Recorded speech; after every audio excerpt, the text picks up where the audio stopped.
on the wet day. Glad to be in the portico. Just to say, we're introducing a motion today to address the recruitment and retention crisis in our defence forces. At the moment, we have a dysfunctional cycle of turnover within our defence forces, so the effective strength is meant to be 9,500. At the moment it's 8,800, despite record levels of recruitment on an annual basis. So we have a mass exodus monthly. 85 or 86 left the defence forces in April of this year alone, and if you look at that trajectory this year, if you multiply that by 12 months, we're looking at nearly 1,000 leaving the defence forces this year alone. That shows the level of the recruitment and retention crisis that we're in. In terms of the effective strength, if you look at the Air Corps, for example, it's 30% below effective strength. We all know what happened with the Gorse fires in Donegal. They couldn't pull a crew together. Last year, naval ships couldn't go to sea. And the Army is double and treble jobbing just to train and to uphold its manning levels. So we also can't meet our international commitments in terms of overseas missions, and the Chief of Staff, Vice Admiral Mark Mellett, said that it was very difficult to actually recruit personnel on overseas missions. So we need to address this issue. So we are looking at restoring allowances to pre-FEMPI levels, and that we need to bring the defence forces back from the cliff edge. We can't have a continuity of government policy which is to use the defence forces as a prop in photo ops, but not to actually treat them with the dignity and the respect that they deserve. They're people who are underpinned by military law and civil law. They can be at the beck and call 365 days a year. We saw at the recent Trump visit the absolute contradiction of government policy, where you had members of An Garda Síochána working overtime and potentially getting 20 to 30 euro per hour before tax, and a member of the Defence Forces on their duty allowance getting about 20 euro after tax for up to 12 hours work. That's actually a breach of the national minimum wage. And I think for Pascal Donoghue yesterday to attack Fianna Fáil when there's valid criticism about his management and about the macroprudential management of the economy, this measure would actually be a cost-neutral exercise if you look at the submission from military management to the Department of Defence on the serious retention issues that we have. They need to be addressed quickly, and that's why Fianna Fáil wants to treat them with the dignity and the respect that they deserve. And I think it's time that we brought the Defence Forces back from the cliff edge and that they were given the prospect and hope of upholding their public service duty, and that's what we're trying to do today. Coming from Kildare, I'm very conscious that we are the county that is at the heart of the Defence Forces, and I can really attest to the low level of morale that is among serving soldiers and indeed their families.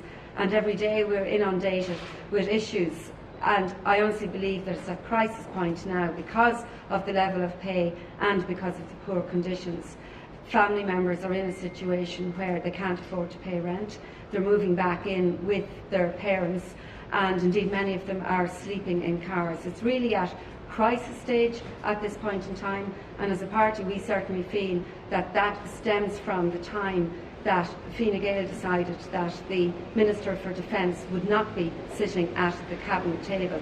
And it's absolutely hugely important that we have a Minister for Defence sitting at the Cabinet table in terms of making decisions. It's also hugely important that those that are at the leadership, at the military, have the opportunity to negotiate all of the different issues that are impacting on Army life and Army personnel, as opposed to just leaving that with the Department of Defence. There are a number of provisions within our bill that we feel would help restore morale and certainly bring the clock back to when I grew up, that it was a source of huge pride when young people joined the Army, and indeed we had it over generations, and that is absolutely not the case now. We want to support, we want to bring back pride and integrity to our Defence Forces and to their families. The Taoiseach is actually the Minister for Defence, but he appears to have devolved all responsibility to Minister of State Paul Keoghan, except when it comes to hopping in and hopping out of Army choppers, flanking either side by armed officers, a Taoiseach that cares very much about his own image and how he looks surrounded by the military, but doesn't give one damn about the welfare and the well-being of the soldiers that he allows to work for him. We know we have a massive crisis in the Defence Forces. It's been ongoing for years. In the first 4 months of this year alone, 256 members of our Defence Forces walked away from our Defence Forces. The crisis has been ongoing for a number of years under successive Fine Gael governments. We have a minister that, instead of leading his department, is being led by his department. There is no vision for the future of the Defence Forces. And it is my view, and the view of the Fianna Fáil party, that the damage that has been done to our Defence Forces over successive Fine Gael governments will take the best part of 10 years to fix. The loss of corporate knowledge, the experience and the skills that we have to grow internally cannot be replaced overnight. If you lose an army bomb disposal technician, you can't just pluck one from the private sector. You have to train that person up, and it takes years and it takes a lot of money. Even if you have a direct entry civil engineer into the army, it takes 2 years to bring them up to a military standard before they can become operational. So when you lose personnel, you cannot replace them overnight. It takes years to replace that corporate knowledge.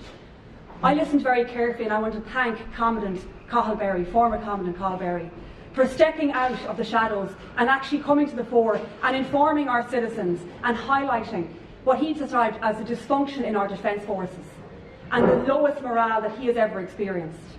The mass exodus of personnel from our Defence Forces is something that has to be stopped, and it needs to be stopped now. When Minister of State Paul Keogh was asked about his retention policy, his response is, "We're recruiting all of the time." It's as though he doesn't understand that recruitment is one element of defence policy and retention is another element. The two go hand in hand, they complement one each other, but they do not replace the other. You cannot be recruiting and taking in on one side and then losing on the far side, where your net intake is actually less. It makes no sense. When I was in the defence brief before Jack, one of the first things that Paul Keogh asked a committee, he said, "I'm open to suggestions. I would like to hear cross-party what your ideas are for the Defence Forces." And we weren't short in providing those solutions. Nothing was acted upon. Nothing has changed. I spent 13 years in the Reserve Defence Forces, and it is so disheartening and upsetting to see an organisation that provided so much to communities right across the country, that gave that link in the small towns and villages to our citizens, a link back to our Defence Forces. Single-handedly, under the leadership, the lack of leadership of Minister of State Paul Keogh and now Leo Varadkar, the Reserve Defence Forces, I don't know if that will survive. They've dismantled the organisation to such a level. It used to have in excess of 9,000 members. I think it has about 1,800 active personnel currently. The organisation has been absolutely devastated. And that has a direct impact on citizens' connection with our Defence Forces. As Jack has rightly pointed out, the department hand back money every year. No other department at the end of the year hands back money to DPER, but the Department of Defence do. And they do so at the expense of pay and conditions for members of our Defence Forces. It has taken the last number of years for wives and partners of Defence Forces personnel to step out and advocate on behalf of their loved ones, because serving soldiers can't do that. It is unacceptable that Defence Forces personnel are getting paid below the minimum wage for their service. It is unacceptable that when they go overseas, that on the last 2 occasions, proper provision was not made to get them home. Their families were expecting them at the airport, they didn't arrive, because the Minister of State, Paul Keogh, didn't make the proper arrangements. It is unacceptable. Are we going to get to, if Fine Gael don't want a proper functioning Defence Forces, then let them be honest about it. Let's have that conversation. Don't dismantle it by stealth, by death by 1,000 cuts, and bring the organisation to a point where it cannot survive, because that is what they have been doing. And I don't know how much clearer we can put that, or how much clearer the Defence Forces can put that. And what we want to see now is genuine action and policy in the right direction to save our Defence Forces, to show them that we value them, we value the work that we do. And in a functioning democracy, in a functioning republic, we need our Defence Forces, and right now they need us. Jack, what do you say to the floodgates argument, I suppose, that if you grant pay hikes or restorations, as people call them, to the Defence Forces, there will be a queue of ugly public servants lining up, from guards, nurses, teachers? But I don't agree. You mentioned guards and nurses, and they actually had increases in certain allowances and overtime as part of the current public sector framework. What we're looking at specifically is increases in allowances to pre-FEMPI levels. That's actually mentioned within the current public pay structure that's there. And also, as I mentioned earlier, there is a unique nature of the Defence Forces. They're subject to civil and military law. They can be called out for duty at 365 days a year. They can't strike. They can't be a member of a trade union. So they're a very unique group who are the insurance policy for the Irish state. They're on the path to total destruction. They don't have the capability, and we have Pascal Donoghue trying to, as I said, attack Fianna Fáil by using the Defence Force as a pawn to defend his own mismanagement of public expenditure in the economy. This minor and marginal increase in terms of allowances in the broader macro-prudential context is very small compared to what his oversight of the National Broadband Plan, the National Children's Hospital. The Defence Forces aren't responsible for them. And if you look at the money that's being handed back, in fact, Defence Forces personnel, the worst paid in our public service, are actually bailing out departments like the Department of Health who can't manage their budgets every year. They just want to have the allocation of pay used to address the issues around allowances so they can have effective retention policies. And what we have from Pascal Donoghue is penny wise and pound foolish Pascal, who now has lost his prudence and he's now a type of a dangerous Donoghue when it comes to public expenditure. So I think Pascal needs to reflect on his own levels of inappropriate public expenditure and actually deal with this, which can be done on a cost-neutral basis. If you look at the submission from military management that they made to the Department of Defence, it can be done at a cost within the existing Vote 36 defence framework. That means addressing the issues around allowances and giving the prospect of hope that they can actually deal with the retention issues that are there. We can't recruit our way out of this crisis. We've got 9% turnover, which is 4% above the norms within Defence Forces across the globe. So what we need from government is an acknowledgement of that and a retention policy that actually gives a future to our Defence Forces, rather than being in a constant conversation about the ongoing crisis, which is seriously damaging morale. If you look at the panel resilience around recruitment, it's at an all-time low. It's at 10%. If you look at the actual interest in recruitment, it's half of what it was 5 or 6 years ago. So we have serious issues also around recruitment. And when you look at the mismatch around recruitment and the levels that are leaving and are purchasing their discharge or are being discharged, we're going to be further away from our white paper target of 9,500. That means the Air Corps may not have the capability to fulfil its basic duties. It means the Naval Service won't be able to provide the interdiction around, for example, drug lords and everything else that's coming into the Irish state. So what we need is an enhancement of our existing capability and to bring the Defence Forces back from the cliff edge so that they have hope. But I think it was a real low blow and a shameful remark from Pascal Donoghue yesterday to divert attention away from the Irish Fiscal Advisory Council, who may have made legitimate concerns about the serious overblown public expenditure that he needs to pay heed to. Fianna Fáil didn't draft that report. They were independent economists who are there and duty bound to give independent advice to government, and he needs to address their concerns. This issue is separate to that.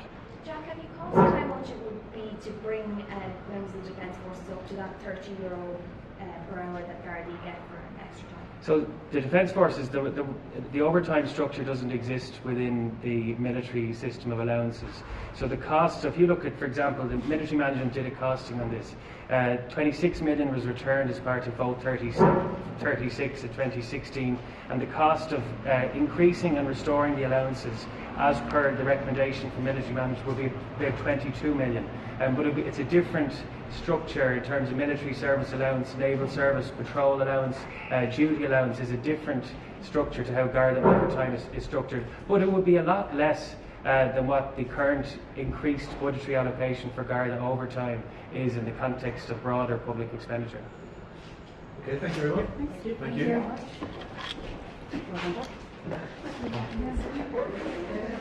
Can I use that word 3 times?